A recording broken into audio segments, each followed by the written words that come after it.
Welcome to our deep dive on timing the K-1 fiancé visa process after NOA2 and NVC transfer. Today we will clarify when to schedule your medical examination and consular interview, and why acting too early can lead to unnecessary expenses and delays. Let's begin by previewing what we'll cover. First, we will outline the stakes and common confusion after NOA2 and NVC transfer. Next, we will distinguish between simply having a case number and seeing case ready on CEAC. Then, we will detail medical exam validity and financial risks. After that, we will lay out a step-by-step scheduling strategy, followed by timelines and buffers. We will test your understanding with a couple of quick quizzes and finish with key takeaways and a disclaimer. To set the stage, many applicants feel pressured to schedule immediately once they get a case number and submit the DS-160. However, if the embassy is not truly ready, you risk medical exam expiration, canceled interviews, and added costs. Consequently, it is essential to understand the case-ready milestone and synchronize all bookings around it. There are two pivotal actions: completing the medical exam and attending the consular interview. The medical exam has a limited validity window, commonly around 6 months, though under certain findings or local rules it can be shorter. Simultaneously, the interview should not be booked until the CEAC status clearly shows case ready and the embassy opens scheduling to you. Therefore, the key is to align the medical timing so that its validity comfortably covers the interview and visa issuance window. This flowchart illustrates the journey from NOA2 approval through NVC handling, CEAC status changes, and ultimately the embassy stage. Initially, the case moves from NOA2 to NVC. Then, after DS-160 submission, CEAC typically shows statuses like at NVC or in transit. Only when CEAC updates to case ready and the embassy opens scheduling should you book the interview and the medical. After that, the medical must be completed in time for results to arrive before the interview. Post-interview, there may be administrative processing. Finally, the visa is issued, ideally before the medical expires. If you schedule before case ready or the medical expires, you may be forced to repeat the exam. Here is the safest and most compliant approach. First, wait for CEAC to show case ready. Second, rely on the embassy's official email or portal notification to access interview slots. Third, book your interview only after that official access is granted. Fourth, schedule the medical so the clinic can transmit results in time, often requiring 3 to 10 business days. Fifth, maintain a buffer of 7 to 14 days between the medical and the interview, following panel physician guidance. Sixth, avoid early medicals because they may expire during administrative processing or delayed issuance. Finally, if administrative processing occurs, keep an eye on the medical validity and only repeat it if it actually expires. Let's examine medical exam realities.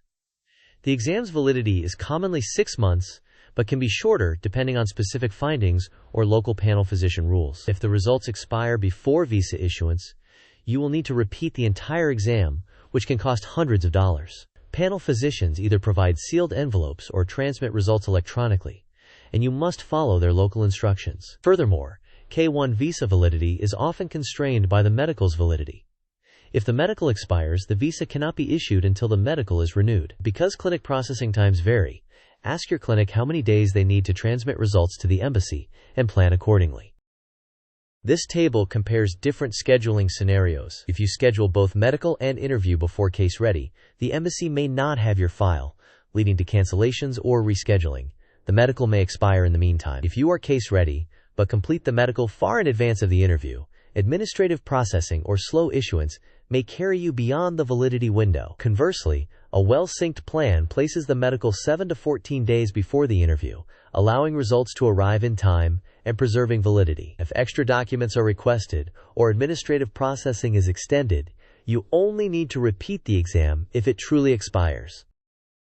On the left, scheduling early may feel proactive but carries significant risks: rescheduling fees, medical expiration, and repeated exams, all of which add cost and stress. On the right, waiting for case ready aligns your actions with embassy readiness, reducing the risk of wasted fees. It increases the likelihood that the medical validity will cover both the interview and issuance, producing a smoother experience. This Gantt-style timeline begins when CEAC shows case ready. Shortly thereafter, you receive official access to schedule and you book the interview. Then, about 1 to 2 weeks before the interview, you complete the medical so that the clinic can transmit results in time. Next, you attend the interview, after which there may be an administrative processing period. Visa issuance should occur while the medical is still valid. The medical validity bar highlights why you should avoid taking the exam too early. A premature start shortens your usable window and increases the chance of expiration before issuance. Now let's consolidate this into a practical plan. First, confirm that CEAC shows case ready. Next, wait for official scheduling access via email or the portal. Then, book your interview and note the date. After that, contact your clinic to confirm how many business days they require to send results. Subsequently, schedule your medical 7 to 14 days before the interview, following their advice. Also, keep all confirmations and receipts. Finally, remember that the medical must arrive at the embassy before the interview, or it will be canceled or postponed, so maintain a small buffer for transmission time and potential clinic backlogs. Question: when is the safest time to schedule your K-1 medical exam? Options: A. After CEAC shows case ready and you have your interview date. B. As soon as you receive your embassy case number. C. Immediately after submitting the DS-160D. Any time before the interview. Timing does not matter. You may pause the video now to think about the answer. We will discuss the answer in the next section of the video. The correct answer is after CEAC shows case ready and you have your interview date. This timing allows the clinic to transmit results in time for the interview and maximizes the window for visa issuance without risking medical expiration.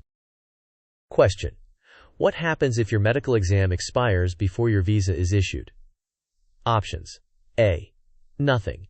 The embassy can still issue the visa. B. You must repeat the medical exam, adding cost and delay. C. Only a short phone call is needed to extend validity. D.